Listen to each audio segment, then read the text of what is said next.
Uncommon is a production by Neuralle, a unique digital agency. Neuralle specialises in content production in the areas that matter most to your content strategy, across podcast production, video production, and social media. If you want to increase your conversion or grow your brand trust, head to neuralle.com to request a callback. That's neuralle.com. My name's Jordan Michaelides and I'm the host of Uncommon, a show that asks the why on business, current affairs, media and sport. If you like this episode, do of course like and subscribe. This will help the YouTube algorithm work out whether you like this type of content. To find all previous guests, just head to neuralle.com/uncommon. For podcast audio, search Uncommon on all your good podcast apps, including Apple Podcasts and Spotify. For social, keep up to date with behind the scenes at uncommon_show. With all that being said, let's get into the episode.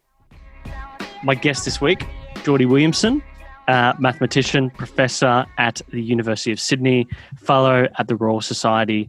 He's held many postdoc positions at Oxford, Max Planck Institute, and now the Sydney Mathematical Research Institute as well.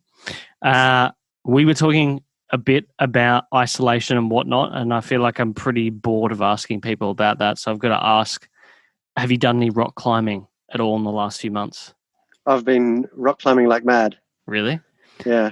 Now, are you the type that goes and finds a patch in the middle of nowhere and you don't get harnessed up, or are you like going to proper indoor centres?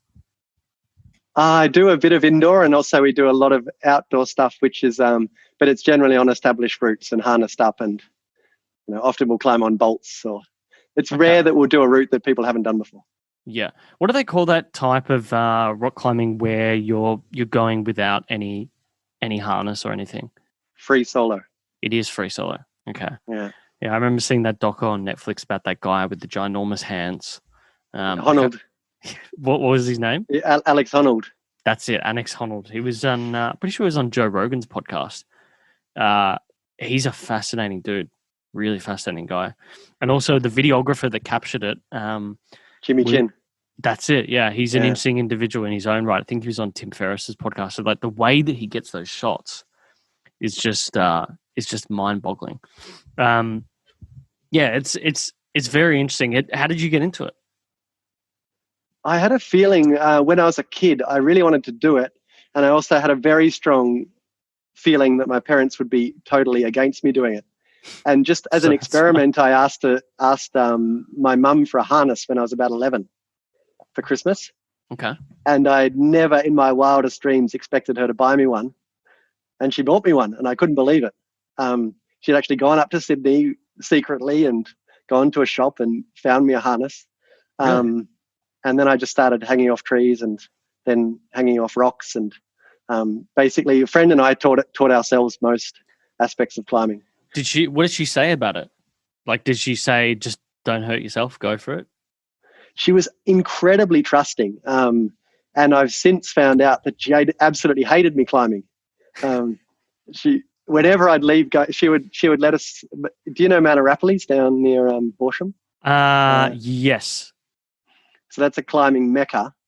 And with my friend, we would go down for about a month at a time when I was 15, 16. And we would just camp and climb every day. And the only condition was I had to ring her from a payphone at the end of the road once a week. Really? So I had no idea that was like a real climbing spot. Oh, it's a world-class, absolutely fantastic place. What are the spots in Australia that everyone goes for? Probably Rapparees, Grampians is also a big one. Blue Mountains, Nowra. Australia's actually got a few, Minari, Frog Buttress. It's got a few of the absolute best places in the world. Right. Nowra, that's interesting. Yeah, my parents go to the Grampians a lot. I think my dad's mentioned a few times that he's seen quite a few climbers there. But I wouldn't have thought Mount Rapparees. I've been once. I remember going on some school tour or something like that. Interesting. So you grew up you grew up south of Sydney. So, I mean, the places I was looking through them, I remember driving not far from there. One year, my partner and I, we drove up to Sydney and then we went to Merimbula to meet family who'd gone on holiday, and we went actually. What is it? How do you pronounce it? Belanglo? Belanglo, yeah. Belanglo. I remember driving through it. It gets really high, doesn't it? Like I just remember driving through it, and it was really foggy at the time that we drove through. I had no idea why. It was summer, but it was really humid and really, I don't know. It was just a really interesting. What stood out to me was the fact that we didn't fill up with fuel before we went through that state forest. So you go on this road and there's like no petrol station for a period of time, like maybe 50, 60, 100 kilometers. And I don't know why we took the risk. But I just remember that place specifically because of the fact that there was a period of time with no petrol station. But anyway, so you grew up there, the mud brick house, the vegetable farm. What's sort of the earliest memory you've got as a kid? I've got this. It's always difficult to know whether you're inventing a memory, but I have this memory kind of standing in gub boots, jumping up and down in the rain. And I remember really loving when it started raining as an opportunity to go outside and get wet. Right. It's a very distinct early memory. But I guess to put it into context, it was a very unusual by Australian standards, I guess, upbringing. We had we had a generator for electricity. I can remember when we got the telephone, we pumped water out of a creek. We were a long way from anywhere. You had no direct electricity, right? It got pretty cold during winter. Yeah, and we had no television, for example. Radio reception was there. What were your parents thinking about that? Like, were they? Because I mean, by the time I don't think that place has ever had those connect. It still doesn't have like electricity or those sort of things, does it? Would they? Had they always been that type, the subsistence type? I think, yeah. My father was very interested in it as a kind of challenge. Build your own house. I think that he wasn't really interested in being truly self-sufficient, but he was interested in doing as much as he could himself and learning. Right. And I think my mother was initially captivated by that dream. I think she was a bit suspicious later on, but initially she bought into it wholeheartedly. God, your poor mum. Like, how many? So you have brothers, right? I had one brother, yeah. You had one brother. So there was the two of you at the time. Raising you two must have been very interesting in that house. She talked about how confronting it was when my father would leave to work and she would be alone with these two kids and really a long way from anywhere without a telephone. And at some point I remember my brother fell over and cut himself very badly, and at that exact point someone turned up to visit who hadn't been for months. And so Mum was able to ask that person to drive my brother into the hospital. Really? Wow.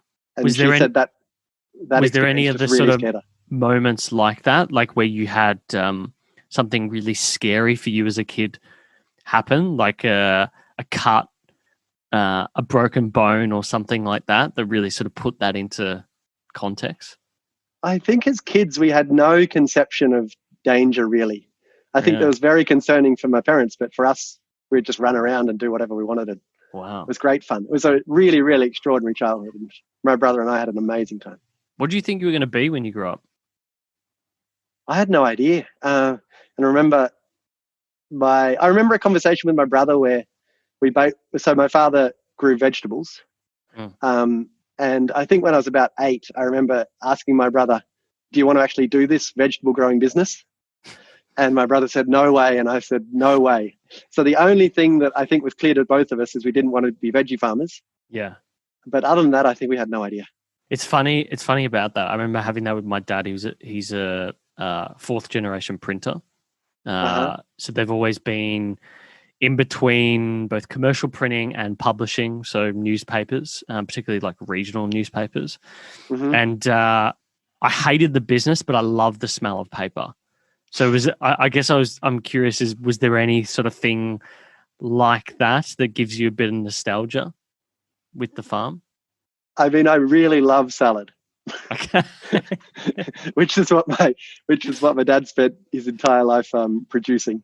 Yeah. I went through a stage of absolutely hating it. I also did a lot of the transplanting, Okay. and I just worked for days and days and days transplanting rows of lettuces, and I really loved that. I really loved that activity in a very strange kind of way. What do you think? Someone asked me this the other day. What do I think the king of the vegetables is? Do you have any opinions on that? It's not the parsnip. Yeah, not the parsnip. Not a. I don't think it's a root vegetable personally. For me, it was split between mushroom, eggplant. I mean, coming from a Greek background, they're quite prominent. But Mm-hmm. mushrooms sort of have this ethereal element about them to me. The fact that like you can go foraging for mushrooms and you know that there's this whole thing beneath the ground. The biggest organism in the world is a mushroom. I didn't know that. Yeah.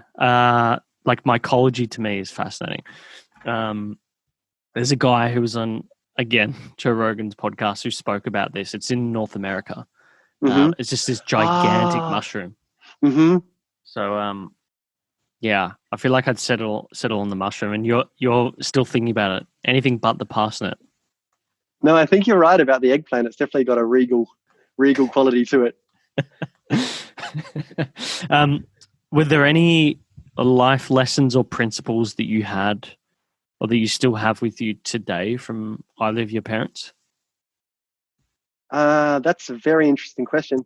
I definitely feel like we were taught to work hard, but it wasn't a kind of disciplinary thing. Like you have to work hard. It was just we saw our parents working hard, Yeah, and we did it too. And also, in hindsight, I'm just absolutely amazed by my parents' ability just to trust us. They'd let us go off camping in the bush for days at a time. They'd never be particularly worried about where we were. And now as an adult, I'm totally amazed by that level of trust. Did you ever ask them or try to get a sense of why? I think so. My mother passed away when I was 21, so I haven't had the chance to have that conversation with her so much. With my father, I think that he definitely felt that he wasn't trusted as a child. I think. So it was a reaction against. Yeah. It's total opposite. The seesaw business of parenting. Yeah, that's very, very funny. Well, your early years studying was really interesting. I mean, if you look, you obviously must have been quite intelligent looking at your studies, because you would assume, you know, someone growing up in a rural area outside as much as they were, that you would sort of move towards something that required the use of your hands rather than your mind.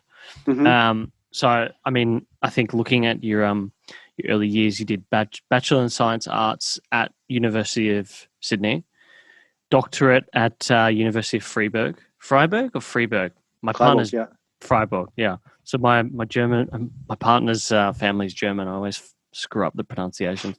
And then I think postdoctorally, we said Max Planck Institute of Maths. That's in Bonn, Mathematical Institute at Oxford. You've said in previous interviews that you grew up in a household of artists, which I found interesting. So, you know, how did your parents encourage that creativity? So I think that, for example, my father, before he became a vegetable farmer, he was basically wanted to be a professional classical guitarist. And he's still a very, very dedicated musician. My auntie is a potter. My uncle is a painter and a photographer. I have two other aunties that are painters or potters. And my mother always wanted to be a writer, but the practicalities of raising a family got in the way of that. So do you think you're more creative and open then than your average mathematician? I mean, you could argue that you have to be that way anyway, but some would sort of say that maybe personality-wise, there's a conscientiousness to someone who studies this area. Like my brother studied maths at university as well. He ended up moving towards software in his post post-bachelor's, but we were having this conversation last night. And do you think that is the case at all? I think that we have a misconception about mathematics and science in general as not being creative. I think that at the top level, science is extremely creative. And I think that there's ideas in mathematics that are probably more creative than most art I've seen. It's deeply creative, and it's difficult to explain how surprising it is. Yeah, well, this is what we were debating. Like, I mean, looking at your work and what excites you, because some of the things you said in the past is that you don't think you're particularly good at maths. It's just you're particularly passionate about it. I feel like when I say conscientiousness, there's sort of a personality element where it seems that you in your field will find any solution that solves the problem, and that order is sort of what people are looking for in this field. That was sort of what we were speaking about when we mentioned conscientiousness, which I found really interesting. Do you ever feel that is the case? Like it's the solving of the problem is, or maybe that process is what you really enjoy? Yeah, I think I love the really long-term challenge of it. Yeah. So there's problems that I've been thinking about for 10 years, and now even some problems I've been thinking about almost for 20 years. And I love the fact that there's problems where you can solve in a kind of conscientious way, but these are usually not the most interesting ones. The most interesting problems need this real leap, this really unexpected idea. And you can spend decades searching for such an idea or never find it. Yeah. I mean, you chose science and arts. I think you mentioned in previous interviews that you weren't that into science, not into science, into maths until you really got into uni. I know about the whole second year uni course in Galois theory. Yeah, Galois theory, doing pure maths. And as soon as I started talking to my brother about that, he's like, "Oh, pure maths." He did applied maths, it's really interesting how that sort of passion came about. And I was looking at it like, pure maths, it's the study of essentially objects, tools that you can use in maths. So it's like building not so much principles, but literally tools to use in mathematical problems. And I was just thinking, like, how did he get hooked on this Galois theory? Was it the fact that this guy, Galois, had such a fascinating life story? Or was it the fact that he like solved this problem and then a few years later he died and no one really was able to really document how he did it? What was it about that moment in particular? I think I was actually unaware of his extraordinary life story when I encountered the theory and when I was struck by how amazing it is. So that was like the icing on the cake for me, this extraordinary story. But I guess I'm not sure if you've had this experience of just suddenly being confronted with a truly different way of thinking about the world. Yeah. And often it comes through someone else, and you have this feeling of, I never, ever would have seen it that way had this person not shown me. Yeah, I know exactly what that feeling is. It's, I actually read this, like, I think I get it from two things. Reading, I read a lot. I love to read because I'm obsessed with that feeling. But also doing these interviews, because sometimes you just told something and you're like, you can feel your brain processing it, and it's a real aha moment that all of a sudden life becomes, I don't know, it's like you're seeing extra colors. If that makes sense. Exactly. Yeah. So I can totally understand that. So for you, that was like that. Yeah, and that was Galois theory. I suddenly saw, oh my God, there's all these extra colors that are available to me if I study this subject. And did you feel that way afterwards about representation theory in general? Did you have many moments like that where you're like, oh, wow, oh, like I really don't know anything? Yes, I guess it's like, I mean, I've got a friend that says that it's almost like a drug addiction. It is, yeah. In the sense that you want a kind of bigger and bigger hit. And so to understand Galois theory, you need to do, work for a few years Whereas now the most satisfying experiences I've had are theories which need really 5 or 10 years to appreciate. Yeah. And when you start to feel that you understand them and start to feel their depth, it's just the most extraordinary feeling. Yeah, that point you make about the years taken to do the work is fascinating. I think when I was, because I'm a mathematical moron. Not that I'm bad at it. I understand that there's a bit of a meme that goes through society that people say I'm bad at maths. I don't think I'm bad at maths. I think I know for a fact my brother's probably a genius based on his IQ tests and the studies he's done. He was the reason why we were able to go to private school. So there's that. And he will always remind me of that. But I was always more interested in stories, and words and stuff like that. Mm-hmm. I don't know why. I just like the idea of sitting down at a table and discussing deep stories. And so, like I said, we spoke about your work and how it gets used, whether it's pure maths, applied mathematics, and so forth. And we were just like joking, how does he describe to someone now? Because you've had these situations where you've been in like an Uber and this guy, you tell him you do pure maths and they just start complaining about maths, and then you realize like it's this weird scenario because people don't realize how big the world of maths really is. Yes. So when you're on a plane and you're on your way to one of these, well, when we could actually travel, how would you, if you sit down, someone turns to you and say, hey, how are you? And eventually you got to get into this talk around what you do for work. How do you actually explain it to them? I mean, I had recently, I had exactly the Uber driver experience. Yeah. And he said, what are you working on? And I said, I gave this analogy with sound where you're trying to understand the fundamental components of sound. And he's like, the Uber driver said, that sounds like the Fourier transform. And I said, oh, yeah, no, that's exactly what it is. And then he spent about 10 minutes explaining to me what the Fourier transform was and how amazing it was and things like this. So this is the opposite experience where the Uber driver knew way more than I expected. Really? Yeah. Do you get many weird experiences trying to explain it to people?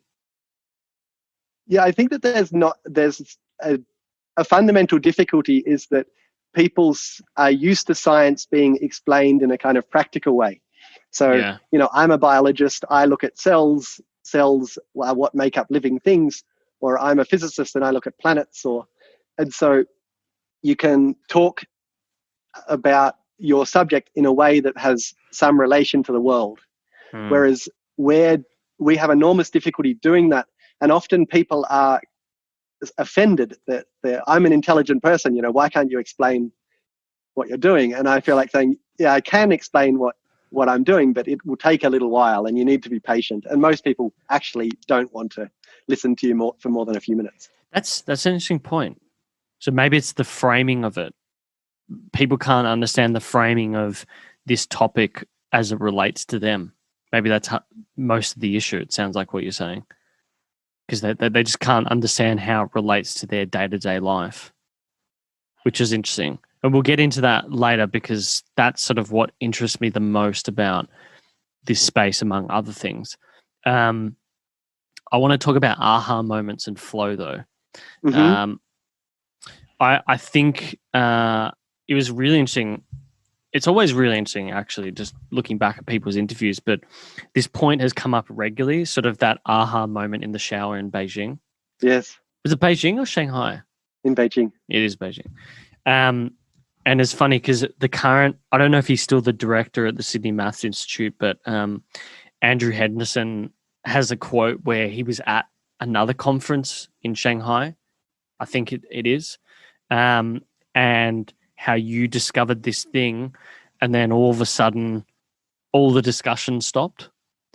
And I guess I wanted you to explain for the audience what was the impact of that moment. What were the changes in the principal structures of this area of maths that you found, and how did it change the area of study?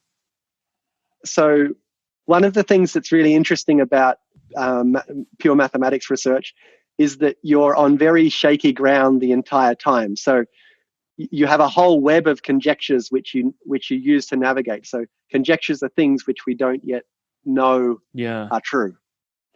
And so if you imagine that we're trying to navigate through a landscape, we have various conjectures about how the landscape is located and which passes are passable, etc. And basically what our field was governed by a central conjecture, which was called the Lustig Conjecture, which had been around since 1979. And I'd spent an enormous amount of time trying to establish, so trying to show that it's correct. And there was a lot of progress in the 90s, which led to an understanding that this conjecture is true most of the time.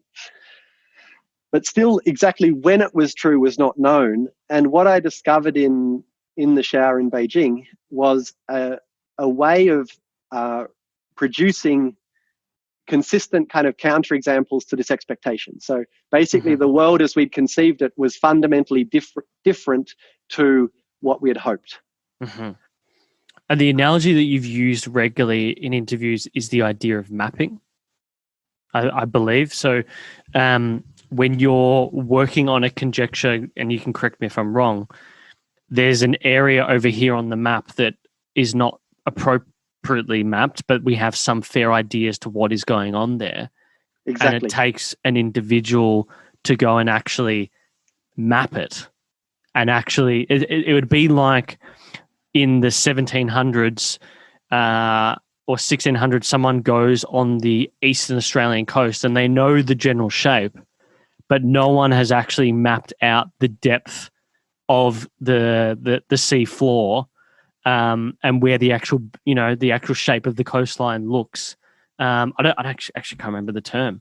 What do they do when they navigate the coasts and sort of map it out? Anyway, that's what I'm thinking of every time that people start talking about this area. Do you think that's the best way of thinking about it? Yeah, I think it's a great way of thinking about it. And what the Beijing Discovery was basically the discovery of a whole lot of very dangerous reefs. Yes. Okay. That we'd expected. We'd expected a nice kind of shipping channel, and there's a whole lot of reefs there that were totally unexpected. Okay, that's interesting. And I think the most interesting part about that was the state you had to be in to find it. I'm really, really interested in flow states. I've mentioned in the past, being a good thinker, being creative is important to being a good mathematician. You seem to have these daily and weekly processes of meditating, diarizing, intense periods of work, hobbies that are unrelated to your field of work, like rock climbing. But there's also this element of collaboration. So you've worked with some really interesting people, Ben Elias, I think Wolfgang Sergel, is that how you pronounce his name? Mm-hmm. Sergel or Shergel? Sergel. Zergel. And there was a mathematician in China whose name I couldn't quite catch in a previous interview. But he was the one that really pushed you at the time, I think, during that conference, right? Yeah, that was very interesting. So I'd started to suspect that these reefs were there. And it was one of those situations where you suddenly realize you've thought that you're surrounded by open water, and then suddenly it occurs to you, maybe there's reefs everywhere. Mm-hmm. And if you can do one test, then you can find perhaps a reef or perhaps not. Okay. But I couldn't work out a way of doing this test. And I was visiting a mathematician in Hong Kong, Xu He, and basically he was forcing me to explain the entire subject to him. It was basically 9 to 5. I was in his office, standing at the board. He was asking me questions. He's a superb mathematician. He thinks very differently to me, so he was pushing me to think in a different way. And then this one went on for about 8 days, and then we had about 2 days where we were actually collaborating, and we found this nice formula. And then, 3 days later in Beijing, I flew to Beijing, and I think that night, or a few days later, I had the breakthrough. Did he have knowledge in this area of representation theory? Had he been studying and researching in this area? He was close enough. I often find with collaboration, you can be too close where you both have the same ideas, or you can be too far away and then you can't communicate, or you can't meaningly or deeply communicate. And we were just the right distance apart, I would say. Okay, so that sort of goes to that Charlie Munger quote, or I don't think he was the one who actually coined it, but to a man with a hammer, everything looks like a nail.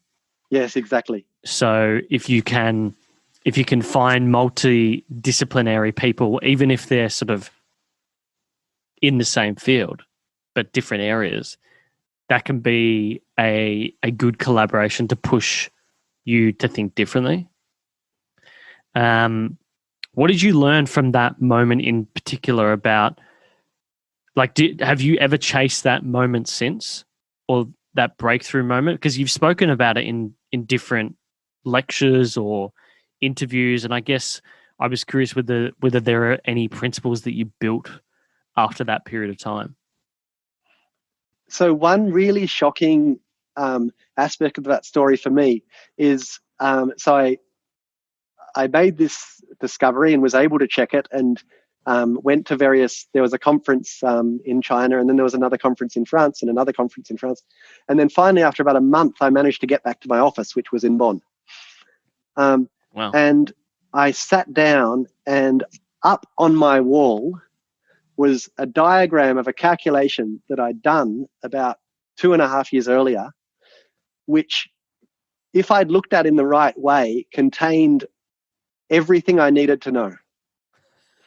So in some sense, the solution had been staring at me for about 2.5 years without me ever realizing it. Uh-huh. Now, this is where this hard work component comes into it. You've mentioned there's a quote regularly, and I'm just trying to find it. I think this is what I find really interesting. And when people talk about flow and creative ideas, is sometimes a lot of the time you just need to push yourself to get there. Mm-hmm. And there's like a hard working element to it, but there's this quote you reference regularly by Polya, and if there is a problem you can't solve, there is an easy one that you can solve, so find it. Which I find sort of as break the problem into different parts, or maybe look at other problems within the problem. How do you think about that? I mean, I would definitely recommend. So Polya has this tiny little book called How to Solve It. Right. Okay. And for me, it's a little Bible of problem solving. Right. And Polya is a problem solving genius. So there's a little clip of him teaching at Stanford. I'm not sure, probably in the 50s or something. And you see the way he leads his students to the solution. So, yeah, I guess we often see a problem as being a kind of as being a given. Like, this is the problem, we need a solution. And what Polya is teaching you is a problem is not a given. You've got a lot of creativity in how you structure the problem. So one thing Polya teaches you, for example, is to imagine you have the solution. How would you go back to the problem? Uh-huh. When did you realize that? Like, actually realize that? I think I've gone through stages. It's a little bit like when you learn to, like, problem solving is a little bit like anything where at some point you start to apply techniques just automatically. And so like, I it's noticed a default response. Yeah. And so that, for example, finding an easier problem, for my colleagues, this is not even a surprising thing. But if you're teaching someone in high school, it's a very surprising thing. And that fluency with problem-solving techniques, I think, is very valuable. Yeah, it's weird. It's like one of those things when people start complaining about the education system, like, oh, why didn't they teach me this, or why didn't they teach me that? I genuinely believe that is one of those things that is incredibly valuable. And I think the sciences do that the best, because there's something about the sciences where it sort of instills a belief that anything is possible. Mm-hmm. Like, when you understand what is possible, like, anything is possible. Yes. And for me, because not coming from a strong science background, for me I think it was like I found this guy named Tim Ferriss, and he spoke a lot about a guy named Richard Feynman. Mm-hmm. Now, I don't know if much of the like you would know about him, but I don't know if a lot of the audience knows about him. But there's a lot of things that remind, and you're going to hate this that I'm making this comparison, but the way that you communicate and some of the things you do in life are somewhat similar to how he approaches the sciences. Now, you're in totally separate fields. You know, he was in physics at the end of the day, but you know, at the end of the day, you both built tools in your respective fields. People still use the Feynman diagrams, don't they? The little squiggly tools. Yeah. Yeah, but and apparently they even use them to predict the stock market. Yeah, they do. Yeah. Yeah. I remember having worked in finance, there's people often when they hire mathematicians and physicists, they start to list out some of those areas. So it's always interesting looking at like the job descriptions for people at hedge funds, having come from that world. But it just had me thinking, like, who were the people you grew up with, leaders or otherwise, that really made you passionate about the field of maths? Yeah, I guess I wasn't a passionate mathematician as a teenager, so probably the person that was the most influential on me was Zergel, who you mentioned earlier, who was my advisor when I was in Freiburg.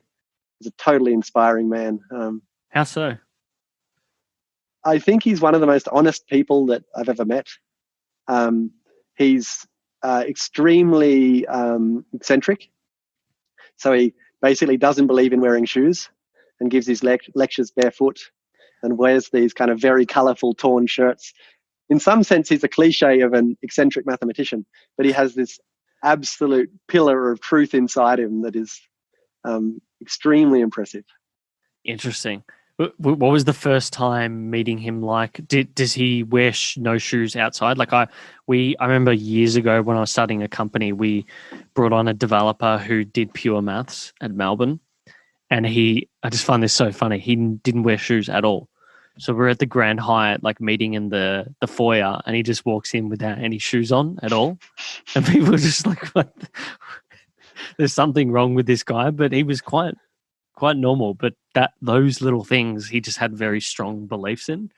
Yeah. Did he do that? Like you'd go to a cafe and he'd just not be wearing shoes? I mean, it's very cold in Freiburg sometimes, so he puts on shoes in winter. Yeah. He doesn't walk through the snow barefoot. You know, this guy, we met him in winter and he was just walking barefoot. It's one of the funniest experiences I've ever had. Okay, so that you don't really have someone that did that for you. Were there like any popular science people that you've really looked up to, like Neil deGrasse Tyson or who's that British guy? Brian. He's always talking about the stars. Sorry. Oh yeah, I know the guy you're talking about. I think he does a very good job. Yeah. He's very good. He's so good I forgot his last name. I feel like it's Marx or something like that. Anyway, Brian Cox. That's right. Yeah. Is there anyone that you've had like that over the years? No, I think I was much more inspired by artists when I was a kid. Right. I'm definitely extremely inspired by colleagues. I've got friends who I work with who I'm just incredibly honored to be able to talk to. It's pretty amazing because you can talk to a genius. And it's a really extraordinary experience. There's one of the most inspiring mathematicians that I know is this guy at the University of Chicago a Russian guy called Sasha Benenson. Okay. And it's just unbelievable how deeply he understands things. And to talk to him, even for a few minutes, is just so inspiring. Yeah, that must be very interesting. Sometimes you speak to people and you realize when you do a lot of these interviews that some people just understand things more than most. It's like this. It's like they come. It's sort of like the Matrix. Like they come pre-programmed with some with some certain features. Okay, it's very disconcerting. It's like playing chess with someone that's just way, way better than you. Yeah, it makes you it sort of made me realize like there are things that you are good at and there are things that others are good at.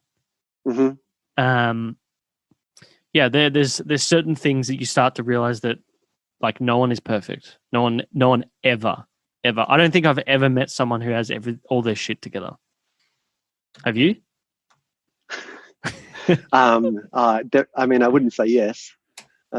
It'd be incredibly hard, I think, to find that. But there's always some little kooky thing that just about an individual that just, that makes them not perfect, essentially.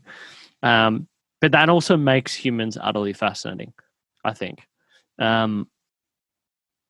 Is there, like, industry communication is something that fascinates me because of what we spoke about earlier, like the assumption that people have about maths and their understanding of it. And you've spoken about it in the past. There's this guy on YouTube at the moment, Eddie Wu. Mm-hmm. He's been on TV quite a bit, but he's got WooTube, which is an amazing channel.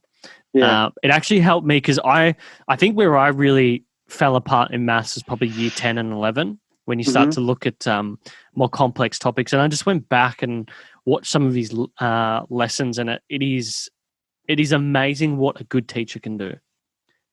That was the biggest realization, is I don't think I had the right teacher for me at the right time at the moment that it sort of fell apart. So how do you, now that this institute exists, how are you starting to think more broadly about the problems in maths communication and teaching in Australia?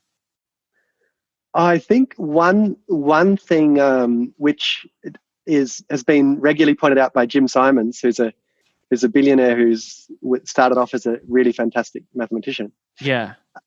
Is just the employment opportunities for mathematicians now are, I don't know, like 100 times what they were 30 years ago. So if 30 or 40 years ago, if you had some mathematical ability, you became a math teacher.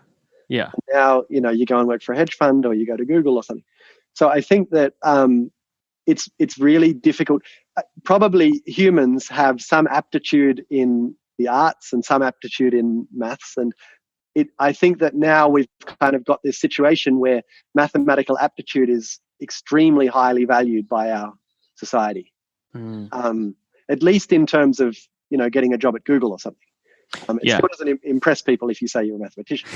When algorithms become more important and data and making sense of it all becomes more important, then people who can look at large data sets and solve complex problems is probably going to be valuable. Jim Simons, he is a fascinating guy. I watched an interview 3 years ago. It's probably one of the only interviews that's been done with him, like in-depth interviews in the last 10 years. Mm-hmm. And no one knows still. Like, I just would love 30 minutes with him to understand what it is they do at Renaissance. Because probably him and Warren Buffett are probably the original investors who've done extremely well over a long period of time. But like you said, Jim really highlights what you can do if you study in this area. So it is very, very interesting. I mean, one of the things you spoke about in previous interviews is the fact that, you could essentially go work for a hedge fund, or people have covered this in the past. You could essentially go work for a hedge fund, or you could go to a really big fancy institute that has lots of funding and has been around for 50 plus years in North America or Europe. And yet you chose, and someone actually said, like, I think you said it actually, people even saw your decision to stay here as a kind of mild intellectual suicide, which I found super fascinating. So how important was it for you personally? Like, where did this belief that you had to stay here and build on this institute with others rather than go overseas? I think there was a strong aspect which was personal, which is I really love living in Australia and I feel very connected. There's people that don't feel particularly connected to place, I think. But I think that I slowly learned that I was very connected to Australia, particularly to the bush.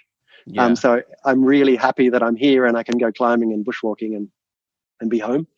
But I guess another aspect is just a feeling that kind of going to a fancy place would be the easy option. And you don't like that? No, because growing up in a mud brick house might do that to you. I guess so, yeah. And also, I think that the potential for me to make a contribution here is greater. Oh yeah, immensely greater. I can totally see it. I mean, you grew up in this place, and just think about your childhood, like camping for days or for a week on your own in this place. It would be very, very weird to be in some metropolitan place in the Northern Hemisphere and not have that ability to just even hear the sounds of like local nature. Mm-hmm. Would be that in and of itself would provide more breakthroughs potentially than actually being in the place in terms of developing that flow state. I don't know. That's just my personal sense of it. I feel like because every month my partner and I will go down and see our in-laws who live on the coast and to get out of the city, and that I get more done in those 2-3 days of letting my brain rest and process everything than being in the place for that extra 3 days. So I that's what I sensed it was. We're going to come up with a nickname for you, like the bush mathematician or something like that. There was that. I always think of who was that famous poet that everyone references in Australia? A very, very pardon? Not Les Murray, Australian poet, or not Les Murray. He's probably like the Banjo Patterson. That's it. Oh, okay. I'm just trying to think of what was Banjo Patterson's nickname, but he was sort of like this mythical character growing up. So maybe we need to do something like that. I actually noticed he's on the $10 note, I think. Something like that. So the place, the Sydney Institute, it's essentially seems to be modelled on the Max Planck Institute. So people come for you've got like 7 top global mathematicians at a time. You've got people coming for 2 or 12 months at a time. I don't know if there's varying degrees of that. It's basically a month to 4 or 5 months. A month to 4 or 5 months. Okay. Yeah. Why was the current structure important? One of the reasons is basically because we live and die as mathematicians by our ability to collaborate. Mm-hmm. This picture of mathematicians sitting alone in a room with a lead pencil solving the great problems of the age was probably true 200 years ago, but it's no longer true today. We really need to collaborate and to bounce ideas off each other and find people with exactly that right collaboration distance. And also prior to coming here, I spent 5 years at the Max Planck Institute in Bonn, and I was just amazed at the place. I think it's a really extraordinary institution, and it's really wonderful that such a thing exists in the world. What have you learned about collaboration during the coronavirus? Like, do you think that it could exist at near as well as it has been in the past with the current setup? Like, how do you collaborate with people? Like Zoom, you must be pretty efficient at Zoom now. Yeah, I'm totally sick of Zoom, I guess, like everyone else. And I guess I've been pleasantly surprised at how well collaboration does work over Zoom, but I feel like we've still got some big issues to sort out. What's the main blocker for you for collaboration? Is it the simple fact that you just can't be in the same room as someone, you can't see those non-visual cues, or to be at a board together discussing a problem? What is it in particular? I guess one thing is the difficulty of, so for example, one thing that we have is a lot in mathematics is to have a seminar, and then afterwards you have this wonderful discussion. Okay. And now when we have a seminar, and then afterwards you have 20 faces all in a line on your screen, and only one person can talk at a time, and perhaps somebody dominates the conversation. And if that happened after a seminar, you would find someone that you wanted to catch up with and walk off into a corner and have a chat. I'm not really sure how to make that work. Yeah, you can't really do that. Do you find that in those seminars people will get into heated debates, and that's sort of part of the value in it? I guess the the heated debates of physics, for example, don't really happen in maths. But that interaction and the informal interaction is so important. I mean, it's a very common statement that you get much more out of the tea breaks in a conference than you do the talks. Yeah. So the best bit is when you're done with the questions, the seminar, the questions, and then you can go have dinner together or something like that. Yeah. Is essentially what you're saying. Yeah. It's the social element. It's like what universities sort of really market as their key advantage, and there's no how do you document that value? That's an interesting component. But the fact is, you can't do it with Zoom. That is the most frustrating thing with Zoom. It feels like particularly when, I don't know if you've caught up with friends on Zoom, it feels like you're in a conference call. Yeah. With friends. It's really, really, really weird. It's just there's no, like if this partner wants to talk to that other partner, or like, when you're in a conversation, there's 6 people on a table, and then all of a sudden you start speaking to that person over there. It just doesn't happen. Yeah. It's so weird. Another thing I've wondered about is just, so if I'm collaborating on Zoom, I've got Zoom set up and I've got an iPad and I'm explaining to someone, or I'm watching while they explain and draw equations on the iPad and they're popping up in front of me. But my whole body language is about kind of compression and being stuck. Okay. Whereas if I'm up at a board and we've got space, I wonder how much that contributes to... it would be immense. There's something about that. There's something about body language and structures and how it does something to your thinking. Like I've noticed if I'm researching for a guest, I can't be at this table doing research for too long. Mm-hmm. I need to pull up like 20, 30 links, interviews, and just go sit on a recliner chair or couch and just take it all in. Mm-hmm. And you just can't, my brain can't process it. Feels too stressed in this sort of environment, if that makes sense. Totally. So yeah, I think there's something to that. I think, look, coronavirus has probably impacted some people more than others. I think in the space that you're in, you're probably still able to do the research. I'm curious to hear from your perspective. You don't have to have any, you're not an epidemiologist, you're not a doctor. I totally get that. But how are you personally thinking about the next 6 to 12 months? What are sort of the variabilities that you think have the most potential? I guess I've gone into a stage now of really not knowing where we're headed. I felt like at the beginning we were locked down and it was kind of exciting and it was almost like a retreat. And now we see these waves and we're told that you don't kind of have long-term immunity. And yeah, I really don't know where we're headed. Do you place much thought on it day to day? Or yeah, have you just sort of learned to stop? I was thinking about it a lot at the start, and I was also, I guess, as a scientist, I feel that there was a kind of lack of seriousness about it. I heard this interview with Peter Doherty where he said, as a scientist, I would just lock things down now and get rid of it. And that's the attitude that I felt at the start. For example, I'm really amazed by the poverty still of the data that we have on this. So people are very concerned about their medical records and things, but I just find it extraordinary that you can't get data sets on anything beyond how old someone was and what state they were in. And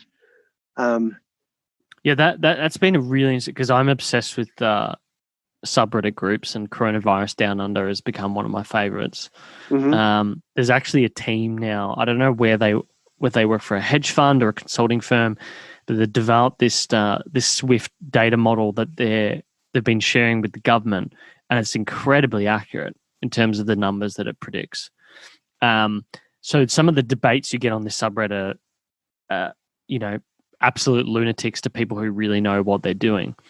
But that's been one of the things which is people have commented about regularly. You don't know any of the demographics or anything really about the people who are being tested.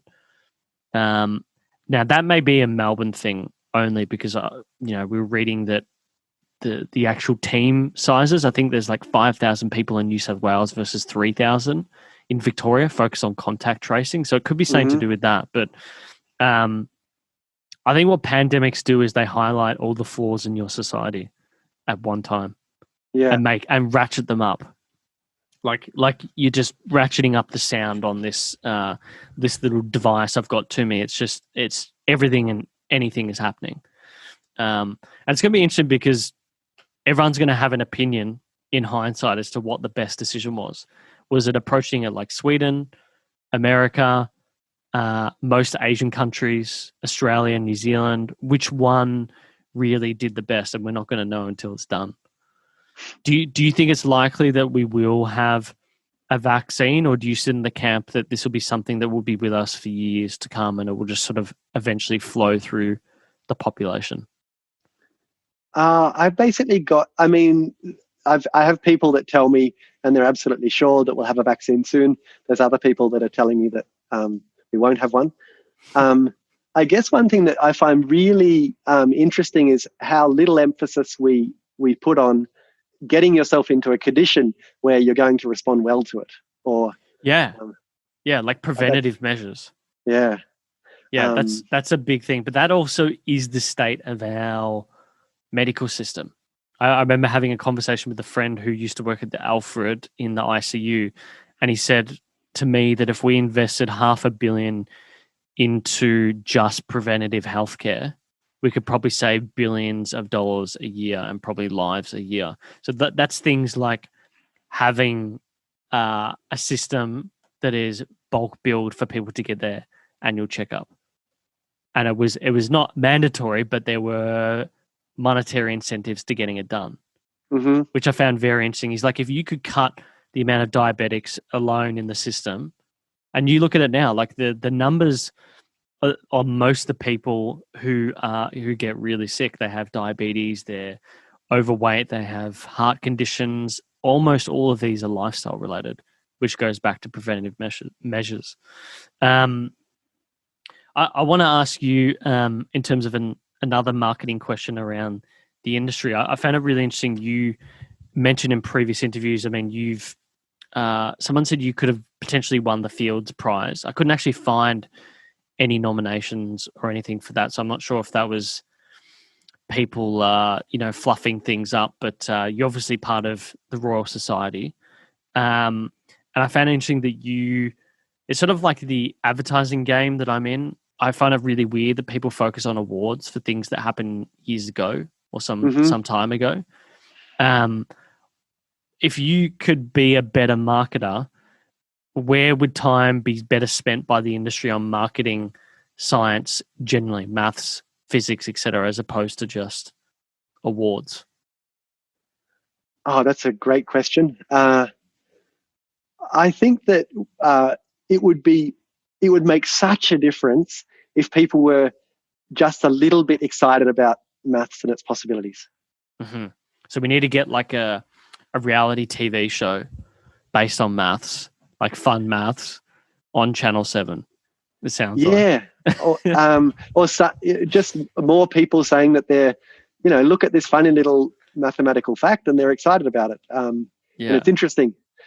I think that would make such a difference to kids. It would make such a difference to our society. It would make such a difference to how people perceive the discipline. And it would make such a difference to our literacy. So we need to get like a Ninja Warrior X representation theory type setup going on. Something I can't quite imagine what form it would take, but something like that. Just a bit of a, like I remember I was talking to this Sydney Morning Herald journalist, Tim Elliott. Yeah. And he was saying how he thinks the problem is in the word already, maths. That when you say maths, people are kind of like, oh. And, for me, maths is like, wow, this explosion of interesting possibilities and ideas. And that's a good point. You could agree in one side, one thing to fix advertising or marketing problem is to change the word, change the brand name. That's like a quick, easy fix. I don't know that you can change the name maths or advertise it as something else. But I think a better campaign would definitely work. I think people don't give a shit about awards at all. I mean, it sounds nice. It sounds fancy. Yeah. It sounds nice to know that someone won the Nobel Prize, the Field Prize. But it's so funny. As soon as someone says the Field Prize in a lot of the popular-based interviews, like on the Sydney Morning Herald, the first thing you have is brackets, maths equivalent to Nobel Prize. So it just sort of highlights that you need to dumb this thing down for the general population so that you can get it as far and wide as possible. I got to ask before we get into sort of some short rapid fire questions, what's sort of been the highlight and the low light of your career thus far? I guess highlight has been solving 3 problems that I didn't know whether I'd solve during my entire life. And just seeing that process where you're starting to see, it's a little bit like when you're almost finished a jigsaw and you're quietly confident that it's going to come out, but it's just an absolute joy to sit down every day. And I remember writing this paper where I was thinking, this is so important, it doesn't matter how long it takes me to write it down. I just want to write it down well, and I want it to be correct. And every day I'd go into work and sit down and write it down, and it was just such a beautiful, beautiful feeling.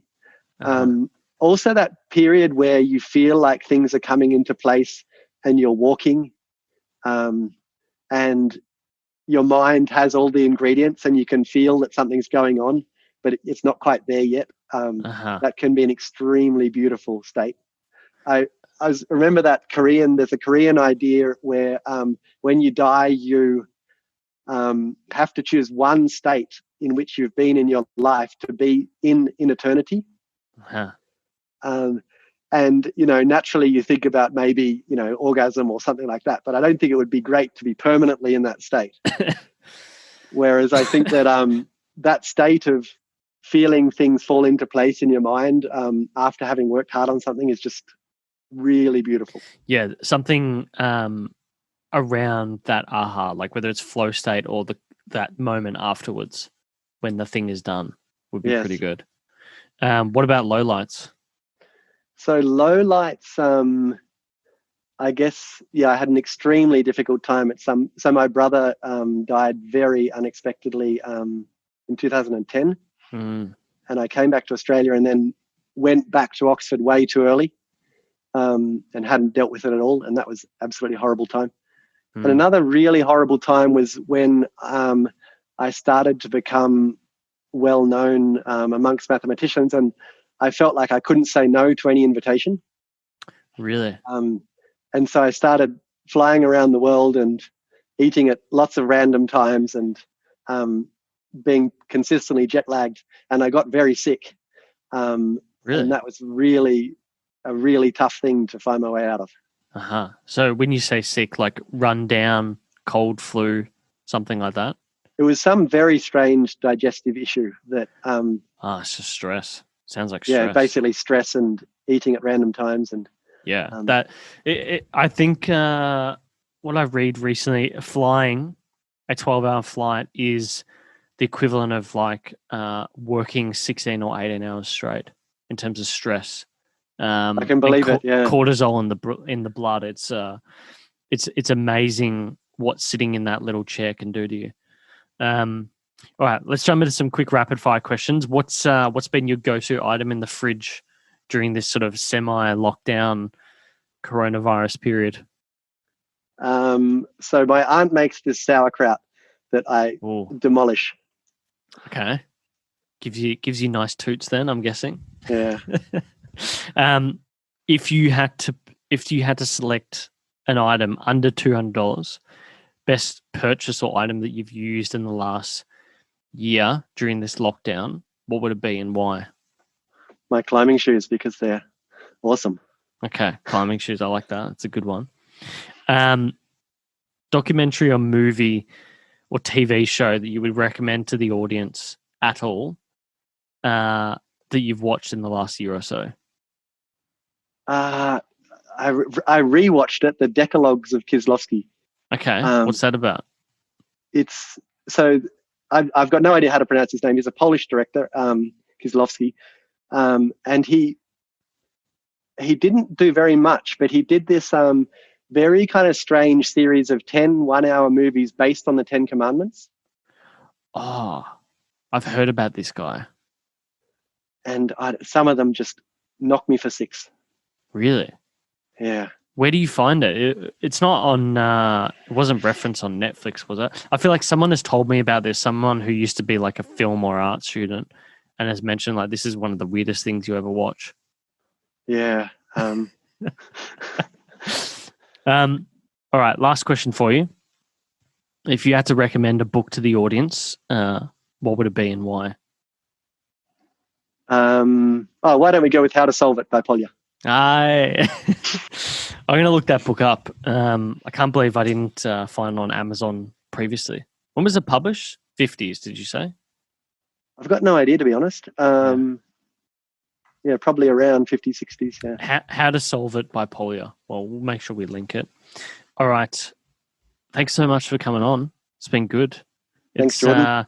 I don't know how long has it been, like 18 months since I originally hit you up. Yeah, it feels like that long. 18 to 12 months at least. Finally happened. But Geordie, where can people find you on the interwebs? I'm not a social media person. Okay. So I've just got a website and an email address. Yeah. And what do you think is the best website? Is it the profile on the University of Sydney website? I think I put them. I put stuff for colleagues on my personal website, and there's a few links that you can look at if you're interested. But you have to be pretty interested. Yeah, we'll make sure we link all that. You never know; there'll always be someone who will reach out about something. But Geordie, thanks so much for doing this. Thanks a lot, Jordan. Thank you so much for watching Uncommon and this week's episode. If you like it, smash that like button. If you want to keep up to date with what we're doing, please do subscribe. We would love that. We'd love to build this audience that we're growing here of uncommoners. If you want to keep up to date with audio, you can search for us on all of your good podcast apps. It's Uncommon or Uncommon Show will typically find us. For social, you want to see behind the scenes this amazing studio that I'm sitting in, just search at uncommon_show. And everything will be there, including our weekly promos. But look, thanks so much for stopping by. Until next time, thanks for watching.